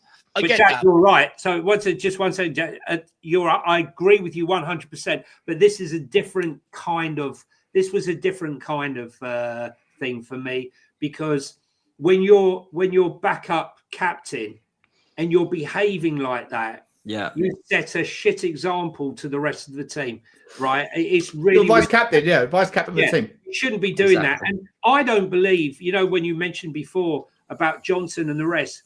When you've got the arse and you're the assistant captain, there's no way that when Ange is out the way that he's not in the dressing room, James. Yeah. No, I don't agree. Sorry, Dave, you wanted to come in there, mate, and then we're going to move on to the next topic. Dave. Yeah, like the thing is with James Maddison, I hear, over the course of this season, people blaming Postecoglou and the system. First of all, if James Maddison is making a step up to a big club, you're going to expect to operate in tight space, because most teams sit players behind the ball, which he wasn't used to at Leicester. Yeah. Second of all, it's not a Tottenham problem, because Gareth Southgate also left him out of the England squad. And this is where I think James Maddison needs to stop looking to blame other people and take ownership of the situation he finds himself in. He's clearly not doing enough to affect games, which is why he's not in the Tottenham team, which is also why he's not in the England team. There's no point of sitting there blaming Ange Postecoglou, like clearly Jack is alluding that he's been doing, and corralling people behind the scene, which Johnny's spot on. If you think Maddison ain't doing that, you're sadly mistaken. He needs to have a long, hard look at himself and realise that he's the problem. It's not all these managers and people else that he wants to blame. It's him. Honestly, I turn on YouTube. I see him on a different YouTube channel every single week. I see him out at the darts. Anything I turn on, I see James Maddison. But when I turn on the game on a Sunday to watch him play, he never does. He never turns up. And that's what frustrates me. You can't have... If you're doing well at the game and you're living your life the way you want to, fine. But I'm sorry, stop your lifestyle and concentrate on your football, because your football brings you the lifestyle. It's that simple. I don't disagree. Guys, with anything you're saying. I think that this show so far, though, has been more of not the devil's advocate. It's been more of tea time at the Ritz. Everyone seems to be enjoying enjoying everyone else's opinion. It's difficult because I think something to disagree over. Okay, well, here's one for you. I'm going to skip the PSR thing. I'm going to move on. Can I just hit a bit of news that's come through that Spurs have been linked with Evan Gersland, right, the Nice player, right? I've never heard of him. Right, rapid, skillful, tall, loves to drop deep, link play, can also play wide. Not great in the air. 23 years of age, I think he is. Okay. That was another potential signing. And again, one with potential. And probably one that won't happen because if it's in the zeitgeist and Langer's calling the shots, then it's probably not true, right? This is the problem. I hate this. The biggest reason I don't I might be on your side about the whole Paratici Langer thing is because when Paratici was out there, people like us could go out there and bang drums and go, we're linked with this guy, this guy, this guy, this guy, and this guy, and one of them's probably true. Whereas with Langer, you have to shake hands with it that whenever you hear it, it's probably not true because he keeps it all close to his chest. I don't know who this Gersan guy is. I'll check him out on the. By the way, guys, I got my Y Scout subscription back. I spoke to Huddle today, and also, if any of you guys are interested, let me know. I've spoken to them about setting up some sort of affiliate thing where I can get you guys discounts on Y Scout memberships. It's such a great tool. It's brilliant. If you are that interested in football and checking out players and finding new gems, finding the next 16-year-old from, I don't know, Zimbabwe or something. If that's your thing, it's definitely mine. Then, I believe you've given away my player. Unbelievable. Yeah, sorry, mate. Sorry. Then Y Scout is Y Scout's the way to do it. It's the best tool out there, and I'm hoping to be. It's quite expensive. It's like 250, 300 euros for a year, but the value of it for me is just. I think it's fantastic, and like I say, I'm hopefully going to sort of set up some sort of discount for you guys if you're interested. So anyway. I'm going to give you something to disagree with, guys, right now. There's 700 people that are watching across YouTube and Twitter. So smash the like, smash the subscriber, put the links in there for Irish Hotspur, for Johnny's Instagram, for Jack, and also for Johnny and I's new venture, Football Link, which is right there in the chat. Please go over. Johnny, hit the sub on all of it. And listen, guys, I want to kind of get into this one because this is a topic that I think I put as the title of the show, pressure on both managers. Who's under more pressure right now? Listen, if you watched after the United game against Arsenal, if you went and checked out AFTV, Turkish's like explosive rant post game was just brilliant to watch. Not because I'm a Tottenham fan, but I just thought he was brilliantly articulate and he was passion for his club. And he's calling out the Cronkies. He's calling out Arteta. I see the boys on AFTV later the next day, basically going down and saying, I see Lee Judges, a friend of mine, friend of the show. Basically, he's backed Arteta, backed the Arsenal hierarchy for a long time, and he's saying, look, if Tottenham beat Arsenal on Wednesday, there's no comeback for Arteta. So these guys that have had close but no cigar for a while now for Arteta, for Arsenal, and they've backed their team for a long time. They're not uber, permanent. Everything's a problem at Arsenal, like some content creators are. These guys are starting to turn, right? They're starting to get fed up. So I'll ask you guys the question: who's under more pressure? Is it Ange Postecoglou or is it Mikel Arteta in terms of their job safety? It's Arteta, in my opinion, right now. I genuinely believe that. I think Arsenal have a lot of fans are backing the project. They're believing in it. They have been, for the past 6 months. They're now out of the FA Cup. There's a good chance they'll be out of the Carabao Cup. Newcastle, St James's Park is not an easy place to go. They're very unlikely to win the Premier League. And in my opinion, there's no chance they're winning the Champions League. I think it's slightly harsh on Arteta because I don't think the board actually did enough squad planning for them. Saka's been injured. He's so pivotal to the way they play, especially on the counter-attack. And I don't think they've replaced enough squad depth in the forward line. I don't think Raheem Sterling was a smart choice either. Look, he's barely played. Mikel Merino, exactly, hasn't been great. We know they're great defensively, but I also saw a stat that Arsenal, this is where Arteta probably does deserve to come under fire. I think they've been 16th in the league for open play XG so far this season. That is ridiculous. Whatever metric you look at, yes, they're set piece merchants, right? Exactly. And Arsenal, they shouldn't be relying on that. Look, they've got better players. That midfield of Rice, Odegaard, and Marino should be creating more than what they're doing currently so far. So for me, Arteta's definitely in a real situation if they don't get a result on Wednesday. Dave? Look, I think, both managers are under pressure, right? You got Mikel Arteta, he's gone out the FA Cup, potentially going out the Carabao Cup. And if we beat them, you'd like to think, hopefully, we put the final nail in their coffin in terms of domestic glory, this season. And I think, it begs the question, and I've always said this, how long will Arsenal fans put up with Mikel Arteta's defensive football? And when it's not going right, that's when you see them turn on him again. And it seems like it's happening yet again. But make no mistake about it, Postecoglou is still under pressure to deliver this month. If he loses the North London derby off the back of the way we played against Tamworth, all of a sudden, all the scrutiny and all the pressure and all the goodwill he built from Liverpool is all gone. It's all back on him straight away. I think for me, Postecoglou has to have a pretty good month. I think he's got to take a result away from the Emirates. You've got to beat Leicester and Everton to stave off the relegation talks, and you've got to get out of the top 8 in Europa.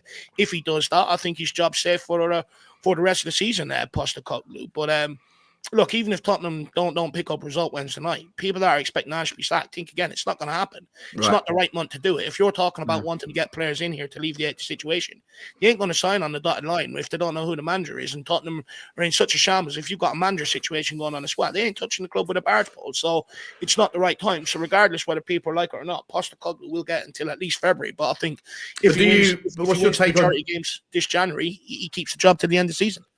Does he deserve, Dave, just to give you a pushback there, does Ange deserve an additional season in a world where we win a cup? Yeah, of course. Why wouldn't they? He'd be the most successful manager since 2008. And at the end of the day, Spurs fans, we want trophies. It's been a demand placed on everybody at this football club. Managers, director of football, players, and the ownership is a trophy. If he brings in a trophy, he's delivered the fans what they wanted, what the objective was by bringing this guy. Right, but there's a lot of fans, and I'm not gonna. It's like fans on every channel, fans that frequent the comment sections, right? That were saying top 4 isn't a trophy. I want to get trophies, and now we're in the semi-final, but we're 12th in the league, and suddenly the goalposts have been moved a little bit, where people go, well, hang on a second, the league is the best barometer of where you're at, which is something I've always said. I always said that I think it's more difficult to finish 4th. Because you can't escape playing all the big teams and the terrible teams twice in a season. And there's less variance. Now, obviously, in a cup, you can get, like we have done, a horrible draw in every round. But you can also avoid them. And I showed and demonstrated those teams like Swansea, Wigan, Portsmouth that have won those trophies here and there over the last 25 years. Most of those stories, which people forget, are stories that didn't really involve Premier League opposition. And Tottenham do have, statistically, it's a fact, the highest percentage of Premier League draws in the cup.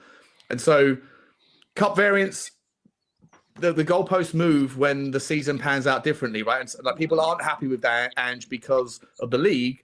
But you're right, Dave. They always people wanted a trophy. Well, we're not far away from a trophy, right? The thing is, I question, I just think Spurs fans don't really know what they want. And I think it's only going to be a manager that comes in and wins a trophy that maybe clears the air, because I do think stuff is getting convoluted. And what I mean by that is, when we had Conte and Jose and Nuno, people were fed up with defensive football. They wanted attacking football. Daniel Levy brought an attacking manager. Now all of a sudden it's suicide. It's 2 attacking, this, that, and the other. People are asking him to be a little bit more pragmatic.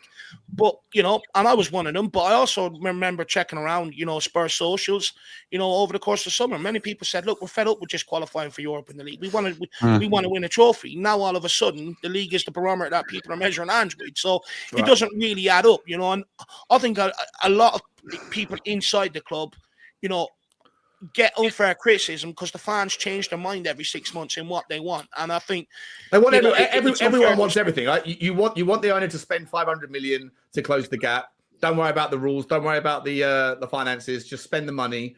If you're an owner that isn't losing money to satisfy the whims of fans who chalk and who change their mind in the direction of the win, that's not good enough. The manager's not good enough if they're building a project. The players aren't good enough unless they bang in a hat trick every week. I get it. It's like human nature. You're passionate about your team and you're not directly involved in the outcome. Therefore, you can have unrealistic and unreasonable expectations of things that you don't control. I understand the kind of inbuilt need to demand more all the time. But I agree with you, Dave. I think that the kind of whichever way the wind is blowing, something's not right. I think people also have to remember, and Postecoglou is aware, and he's mentioned this himself. There's people that just won't like him the minute he touches down at Tottenham Hotspur. That wrote him off before they've even given him a chance to a certain degree. And I think they would be the ones that saying, even if he wants a trophy, I want him gone. Personally, I think, most moderate people thinking, even if you have made up your mind to be Ange out. And look, I can understand why people have got there very quickly with results. It's only really... It's someone like me who I've seen what he's done at Celtic firsthand. I watched it week in, week out, and that's why I'm willing to give. That's why my rope is a little bit longer for Postecoglou maybe than others. But I can understand why they've reached there. If I didn't watch Celtic week in, week out and watch what he delivered, I would probably have as short rope as they do, to be fair. Yeah. But I also, I agree. Given evidence, if Postecoglou turns it around, he starts getting it back on track and stuff, I also think they'll go, do you know what? I'll lay off to the end of the season. Let's see what happens. So let's wait and see. But for me, yeah. You're still Ange in for the time being, yeah? I'm still Ange in. And another reason why is, I was on Last Word on Spurs in the summer, and I was a bit unpopular to a certain degree because of my opinion on the transfer window. I said at the start, I said, we're not going to achieve our goals this season in terms of, the success right across the board that everyone's expecting. We're not going to get into a title challenge because we haven't done the transfer business to do it. It's going to come back to bite us. There's going to be a lot of inconsistencies. So because I could foresee that in the summer, that's also why I know I'm not near Ange out yet, because I didn't believe I could foresee the problems before a ball was even kicked. So hopefully that gives people understanding of why I'm still where I am. But I'm not berating anyone that has the opposite opinion. Like I said, I can fully understand why you've got there.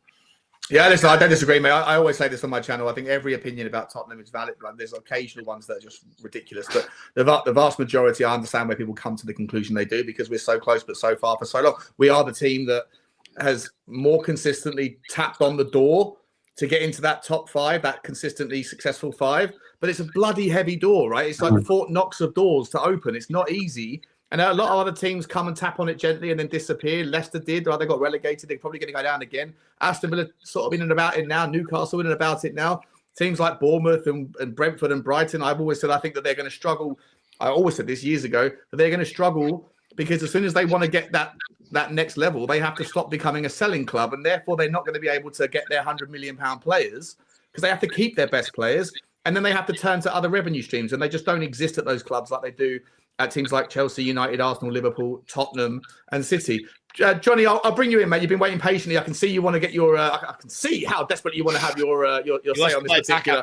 Yeah, let's go. Let's go, Ange Postecoglou, is he? Is he on a tightrope? Is he? How close is your? To use Dave's phrase there, how long is your rope, or short is your rope on him? Well, it's funny because Dave was saying all his time watching at Celtic. Well, I lived up in Glasgow and I became a Rangers fan because I was friendly with one of the players. That's how it wasn't. I've decided that's what I was going to do. It was by default, not by design. And I've got to tell you, and all the time I was watching Ange Postecoglou smash Rangers to bits in every Old Firm derby, I never thought for 1 minute, he's the man. He's the man. He's the man to come to Spurs. He's the man that we must have. What I saw was a guy who struggled in Europe, while Rangers were doing well in Europe with a far inferior squad. Rangers kept showing up in Europe, whereas Celtic really struggled in Europe. And I see more signs of that now. I don't think any of the results, if I'm honest, in the Europa League have been outstanding. Look, whatever I think about Ange and the fact that I never wanted him to come, I had to take it with a pinch of salt and say, look, they know more than me. We have to give him his chance. We have to give him his dues. So I have to give him time. And I started to have the questions from this time last year, January last year.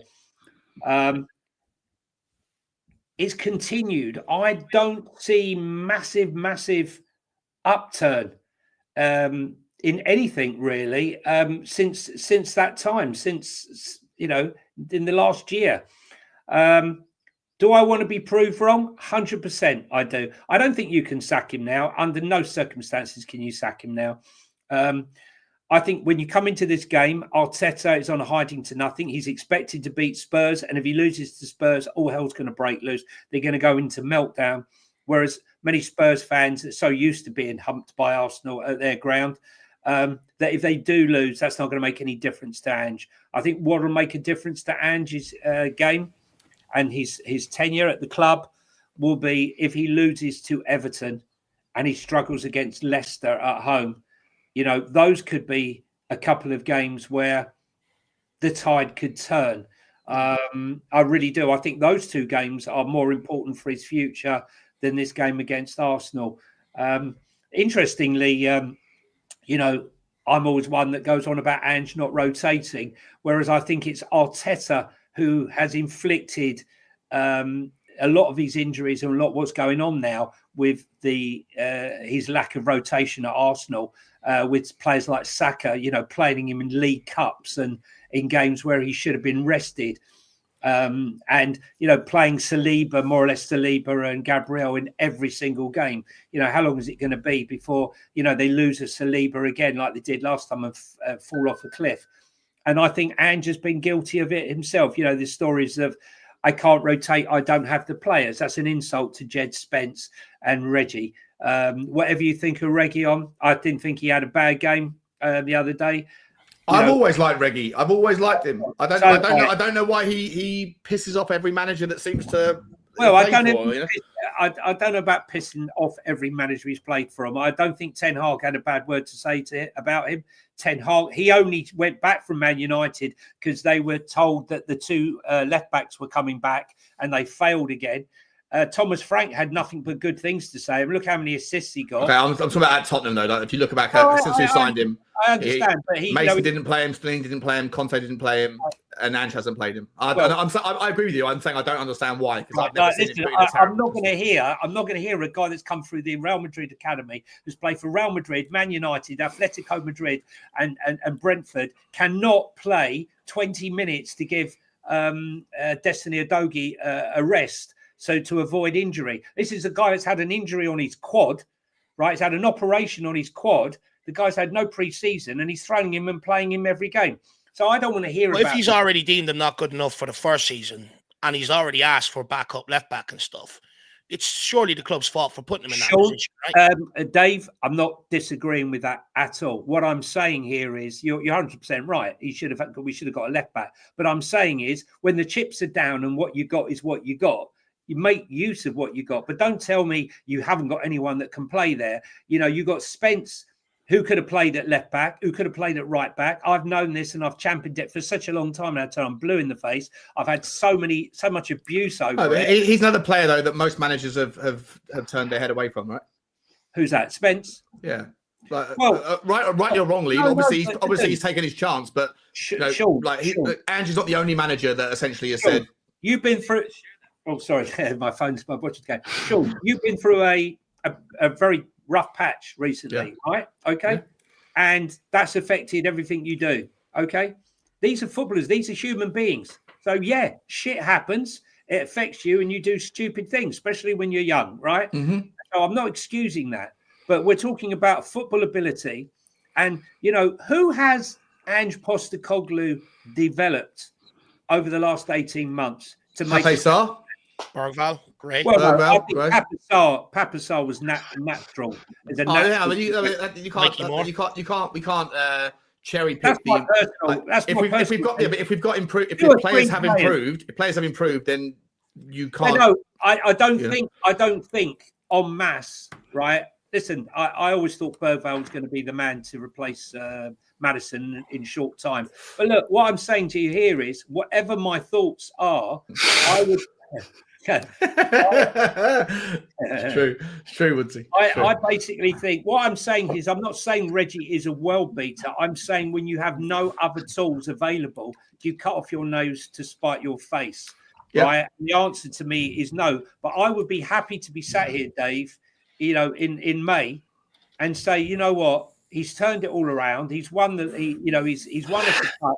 I'll be delighted because ultimately what we all want, well, however divided this fan base is, and believe me, they're divided at the moment, we all want the same thing. To win a trophy. I don't care about top four because when my memories are going to cups and winning a trophy. That's where the memory is. Where were you when Spurs lifted the cup? I mean, I was there. So when I say that, I am right that Spurs fans wanted to put their eggs in the cups over the league this year. People are telling me I'm wrong, but I'm correct on that. Most people were like that in the summer. I think so. But, they still would like the balance, Dave. You know, they never said that in the summer, though. They're only saying it within hindsight now. Yeah. Oh no, for me, at the start of the season, I wanted to win a trophy. You know, we had the conversation, the hypotheticals. You know, would you take a trophy and finish mid-table? Obviously, you would take it, but you would prefer you win a trophy and you came sixth. Well, we might still do that, right? We might still do that. So 100%. In which case, I'll be sat here and I will say, You'll be in the mud, Johnny. You'll be in the mud. All the Australian fans are going to come for you, bro. Do you know what, though? I do want to stick up for Johnny here because although he has, question Postecoglou, he's also given him praise where it's due. You know, and he's also said I'm willing to give him time. So even if that does work out, I don't want to see people go after Johnny because I think he's been one of the fair ones with the criticism.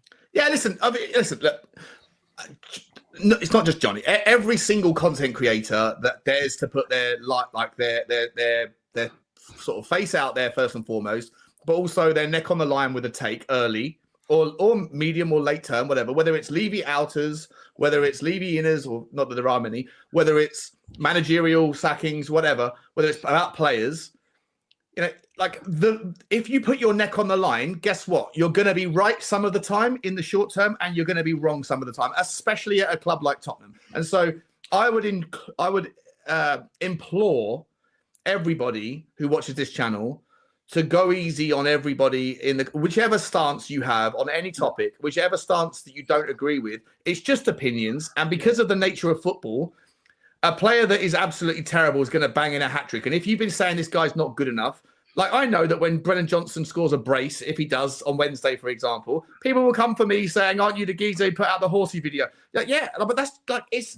a bit of banter. B, it's not that serious. It's just football. And C, like, everyone should be able to have their opinion without being like ad hominem attacks thrown against them. And it's we're all humans. Like, we're not superstars. We can't we can't probably afford the luxury of some of the things that those guys can. And they have thick skins because they've had to. But some of us, some people in the content space, do this stuff as a hobby and are also quite nascent to it. And so, you know, it's not nice to read the things that you read about people that take the opportunity to bash you for having a different opinion to them when the opportunity strikes. And I think that everyone should just remember that it's just football and it's just opinions. And like I said, Johnny or Dave or me or Jack or anybody else on all the other channels, we're all on the receiving end of a lot of hate when people get the opportunity to, and it shouldn't really happen. Jack, I just wanted to sort of bring you back in, my man, for the last take on this particular topic before I throw to you guys the last question of the show, which is the future of Ange and what I would like to see regarding potentially a future employment option. But just to round off on this particular topic, mate, Ange Postecoglou, you know, how do you see it in terms of the fans? Like, where is the desire? Is a cup this year, even if you finish 16th? Obviously, if you go down, it's a different kettle of fish. But if you finish 12th, but you lift the trophy, or you go deep in the others, you know, how do you think that we should reflect on that as a season? Yeah. As in, if we end up with silverware, we're talking. But even if you get to the final and you lose a scrappy game, whatever. But again, the Carabao Cup, but you go deep in the FA Cup. If you get past Villa, another really tough draw. Sure. Or if you get to the semi-finals of the Europa League, like even if you don't actually lift the trophy, but you go deep, and it's a season whereby we are invested all the way to the last game. Is that still something that we can celebrate or not? Look, in my opinion, I think that this season, the current position we're in, I think that the Premier League is so volatile. Everyone's up and down. Amarin's coming in United. They're just below us. Nottingham Forest are second in the Premier League. In my opinion, that table is not going to look like that at the end of the season. I think that with all the injuries we've had so many problems, that maybe the lack of squad planning as well. I think we've brought in fantastic young players. But with me and Sean, we spoke about the kind of the people in the middle. The people that can help bring up the levels, and Berghvall and Archie Gray help bring them in slowly, and that they've absolutely thrived. But I still believe we need a bit more squad depth. Anyway, the point on the cups is I generally think if we can win a trophy this season, or we can go far in the Europa League, FA Cup and Carabao Cup, I think that will show so much character and belief in the squad that they have in Ange as well, because to win the games we have with the players we've had available, in my opinion, shows a squad that still believes in what the manager's trying to do. And I think if we can break that barrier, get that monkey off our back of winning a trophy and doing it in the fashion that we've done it this season, especially in the Carabao Cup, I think that easily warrants Ange more time to really get across his philosophies with players that want to be at Tottenham Hotspur and have that quality around the squad. I generally think it would be a phenomenal achievement if we can win this Carabao Cup, beating Liverpool, Manchester City, Manchester United. We spoke about it so many times. How many teams have had that much of a hard cup run? And the Carabao Cup specifically, it's the first competition. If you win that, then you've got so much belief in the rest of the season that actually we've done this now. Why can't we carry on? Why can't we go far in Europe? Why can't we go far in the FA Cup? And I think the league form, in my opinion, we're going to slowly climb a table. I don't think we're going to be anywhere near top 4, but I'll be surprised if we're 12th or 13th where we're currently sitting. Love that, Jack. Love that, Jack. Guys, so I've just butchered the links there for everybody in the comment section. I'll put them in again. Make sure you go over to the Irish Hotspur. Love Dave to pieces. I'm going to be over his show in a few hours' time. Sort of take, I guess, I'm not sure what Dave's topics are, but I would imagine it's probably maybe something entirely different. Peanut farming in Upper Volta ain't what it used to be. I think it is. But yeah, we're going off script tonight. Looking forward to that over there. Get over to Johnny on Instagram. I'll be putting the links in a second. Go over to Jack at Spurs Related. I haven't seen James for ages, Jack. I need to get James back on the channel, mate. I haven't got his number. I havenven't got his number. You have to give me his number because I lost it. Yeah, okay. Smash me that one. Shane Reynolds, your opinions on the new medical department jobs? Super quick. Guys, because I've got this last topic and we're already 1 hour 35 in. Super quick, is it overdue that we're going through a medical department? No experience, apparently no experience necessary. So just get on down. And don't worry if you've worked. Play the Hotspur way, magic hand. I'd love to see it. Get the old LinkedIn out. Yeah, okay. Yeah. Anyone, psychics, anything they're looking to employ. Mystic Meg coming in. I predict an injured future for you. A hamstring might pop. When you look at the injuries, though, that the club have suffered, not just under Postecoglou, it was under Conte, under Jose Mourinho, know, as well. You know, you need a change. I just don't think, the people. I think with all the new sort of science and everything around it, I'm not sure we have the right people in place applying that science. Yeah, so I think it's long over needed. Yeah, 100%. Right, guys, last topic of the day, and I want to say a massive thank you to everyone so far. There's still 700 people here. If you are interested, smash the subscribers on. By the way, I'm going to put the links in, not just Johnny's Instagram, not just Dave's Irish Hotspur, not just Jack at Spurs Related, but also Football Inc. Johnny and I's new venture. We're going to be banging out the content, and it's going to be all about all things football, not just Tottenham. And it's going to be exciting. I think it's going to be cool. So get over there and subscribe as well. Boys, last question of the day. Dave, I'll start with you on this one. We spoke about it briefly backstage. How do I go? We're keeping on the Ange Postecoglou topic, right? So in a world where we win a trophy, I think we've all agreed that you can't then sack the man. Obviously, no matter what you think, right? He's won a trophy. He's as successful as Juan de Ramos. So you keep him. One of the things I've posited in the past is that if you're someone that's like, Ange out already, then and you still want Tottenham to succeed, i.e. a trophy, then maybe there's like a crazy weird twist in the sort of the kind of plot twist whereby what you really want is Tottenham to win a trophy, but you also want Ange out. And therefore, if you get a trophy, does that actually stop you getting what you think is in the best interest of the club going forward? And so here's a kind of way to kind of shake hands with that one and meet in the middle. The World Cup is next year, 2026. I've always said that Ange is the guy before the guy. He might be the guy as well as the guy before the guy. The next guy, though, some of you want Iriola, some of you want Silva from Fulham, others might want Terzic, some of you want Thomas Tuchel. A lot of people want Pochettino. Now, he's not going to leave the USA national job before the World Cup, but ultimately, depending on how they do, he might end up seeing that period of time at the end of 2026 summer, that maybe Pochettino might part ways with USA, depending on circumstances, obviously. Do you think, Dave, that there's any merit or any logic to this idea that if the guy before the guy allows the time for some of these youth players that are 18 to become 20 years old, that maybe it's in the best interest of Tottenham to let Ange hang around regardless for this season and next season with the one eye on the post-World Cup where you can bring back the guy for unfinished business? Do you know what? I understand what you're saying, and I think, in an ideal situation, if Postecoglou were to leave, you look at the youth players gone around, you look what Pochettino done in terms of turning to the academy, to get his project underway at Tottenham Hotspur and stuff.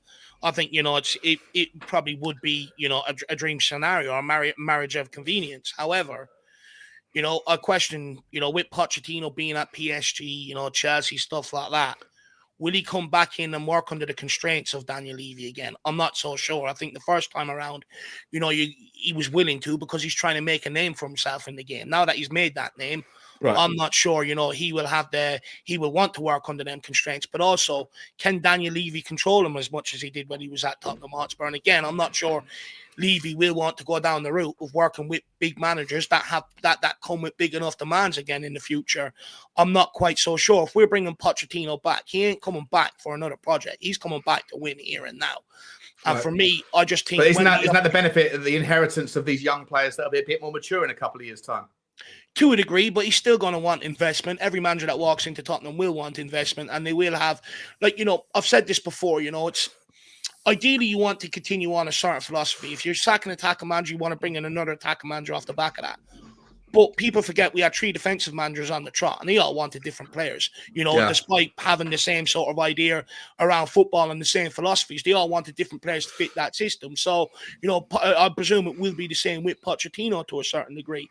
But for me, we already had the chance to make that happen before he went to Chelsea. As far as I was aware, Pochettino was sitting around there waiting for Tottenham to go all in for him, and it just never sort of materialized that way. And for me, I just don't see Pochettino and Tottenham coming back together, to be quite frank, ever.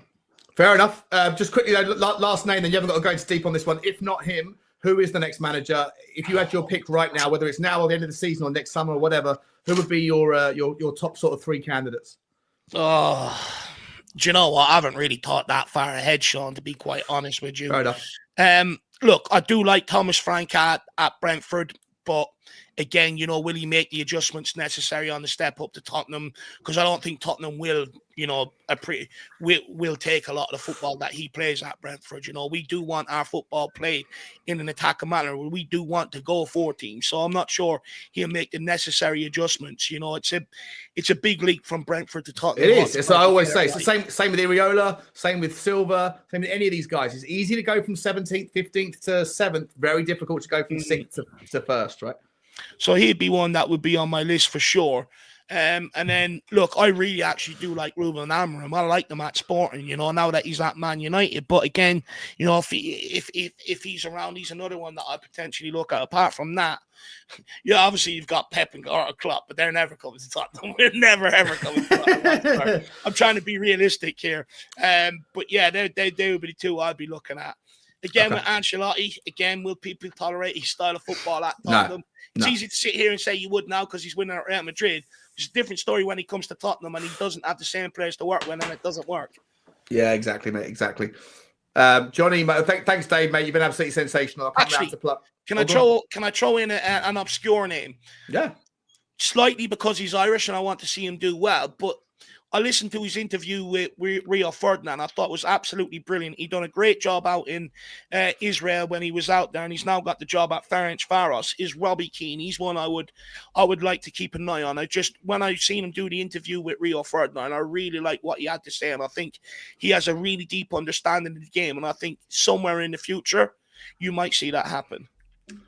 Interesting. If we're going to throw younger guys in, maybe a Michael Carrick as well, depending on his ex-Tottenham, right? Even though he dropped us like a bad habit to move on to United fame. Johnny, I'll come to you, my man. What do you see the future for Ange, and who do you see as the next guy? And is Pochettino, that argument that I positioned there, is that plausible in your mind?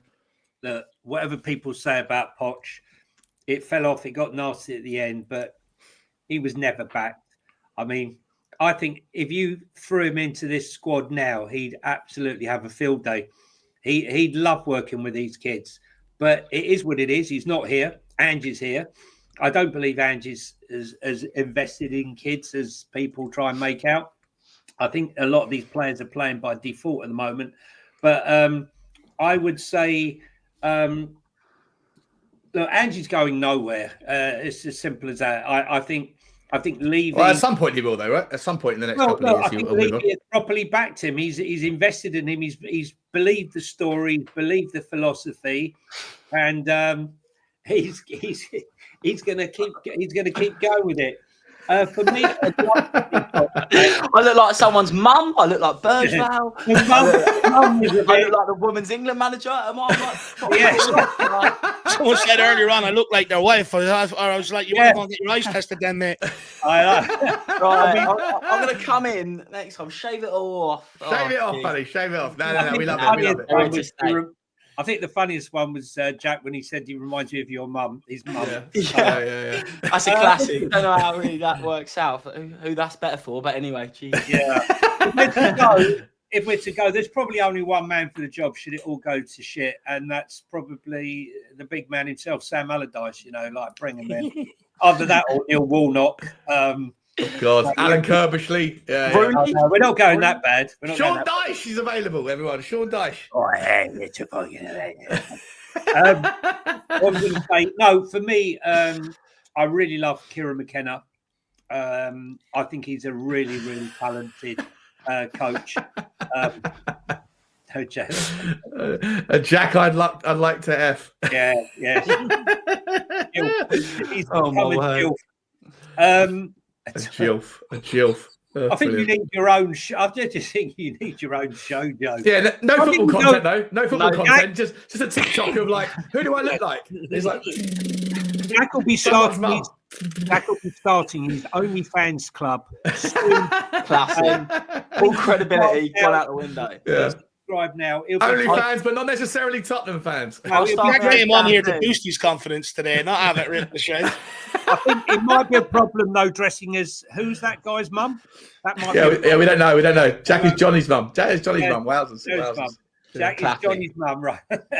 No, for me, I really like Kieran McKenna, what he's done at the club. But I think if I was ranking them at the moment, Iraola's done the same 18-month project, as everyone likes to call the project at Spurs, as Ange. And I know who's got the bigger squad, the better stadium, the better facilities. But I know who's showing better this season, and that's Iraola. So it'll be Iraola number one. Probably, I think Thomas Frank is a very, very good coach, and with the right players. Don't forget, people seem to realise that he's got 11 first-teamers out. Yeah, same as us, yeah. Same as us, but he's got a much thinner squad. He's got absolutely no defence, so that's any good. But I Europe, and they don't have the cup competitions there. Yeah, but they haven't gone as deep. They haven't had anywhere near as many games. What I would say to you, Dave, having spoken to people who are down at Brentford, that when he's always had the adversity, when he's lost top players like Josh Da Silva or Tony or Mbeumo, he's had to change the entire system mid-season and find a different way to play with his team. He hasn't continued to play the same. So I think tactically he's very, very good. And then McKenna would be my last one.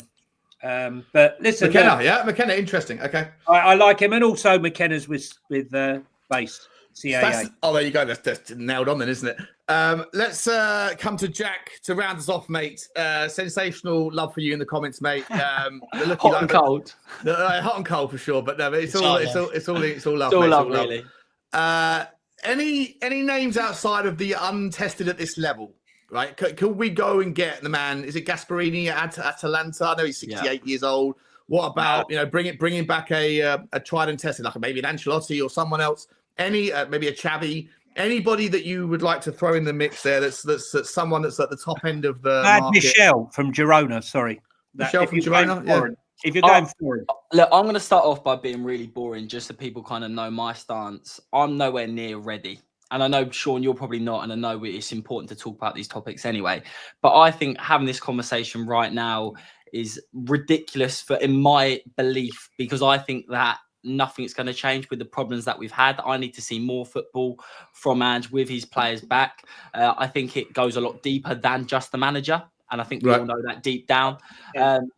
But if I'm going to talk about managers that I do really like, I think Iraola at Bournemouth. Personally, I think he's very level-headed. I think he's very calm. I think he's very tactical, flexible, and I think that's what a lot of people would want to see. And Johnny, you're a big fan as well. And every time I've watched, here we go. Cheers for that, Chris. So. Old to be young again. Old to be young and adored. So, yeah, there you are. So, big fan of Iraola. I do like him.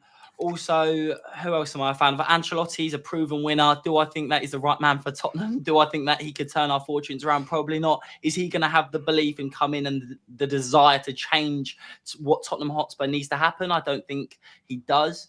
I think we need someone, even potentially, I'm a fan of Eddie Howe. Would someone like Mourinho end up coming to Newcastle?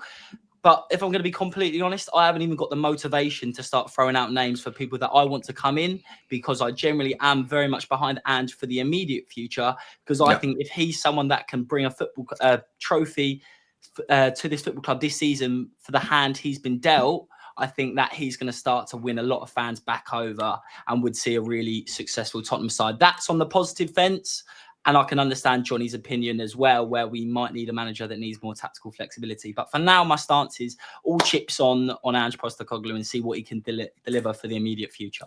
Love that, Jack. Well, a great way to finish, mate. Yeah, I echo those thoughts. We're playing hypotheticals, obviously, and where we go. Like I say, for me, after Ange, I'm not ready for it yet. I would like to see Pochettino come back. I think he does have unfinished business. I completely agree with Dave about the notion that is he going to come back and how's that relationship with Daniel Levy. Maybe it would require some sort of investment, some sort of changing of the guard with regards to decision making. And it has got that storyline. It has got that bit of magic. The romance of that would be sensational. But like I say, I think I was talking to Ricky about this off camera last night.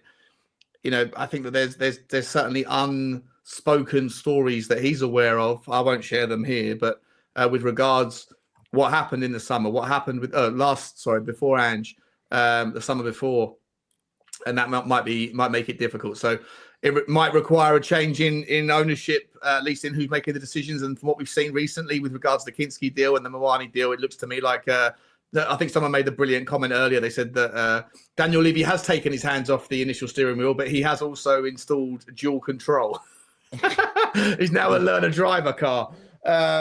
Listen, guys, absolutely sensational. Tottenham Devil's Advocate once again. 700 people in the house. Please smash the like button if you haven't already. Hit the subscribe to this channel, to Sean Butler TV, to Football Inc., to the Irish Hotspur, to the to Spurs related over where Jack and James do their shtick, their stuff. Get on the TikTok as well.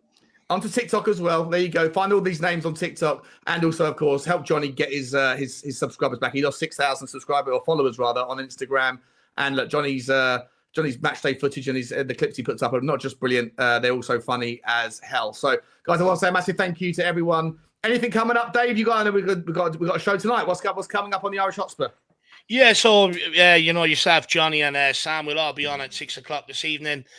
Chatting for about an hour and a half match about the hypocrisies of veganism, and all that sort of good stuff. I know what it is. So just about Tottenham in general. So if that's your jazz, get over it. I am going to try and bring up different talking points to hear. No one wants to hear us hash out the same sort of conversation later on. So if you're around, tune in for it. And I've got to tell you, as a committed vegan, when I'm on that show, I will be consuming a hamburger. For those faint-hearted, please don't watch. Just a warning in advance. Oh, yeah. Wonderful. And Jack, mate, you're not going to Arsenal. You're not doing the reporting. I know. I was covering the match, and then our publication had one accreditation pulled, so we're only allowed one reporter, and I lost the heads and tails. So I am gutted. But these things happen. On to the next, bigger and better things, hopefully.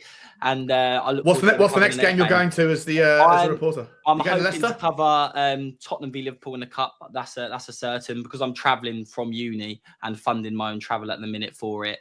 It's all very weekly dependent, but don't worry. I'll try and get some exclusives to bring to you all on the Spurs Talk Show, Johnny or Dave's channel.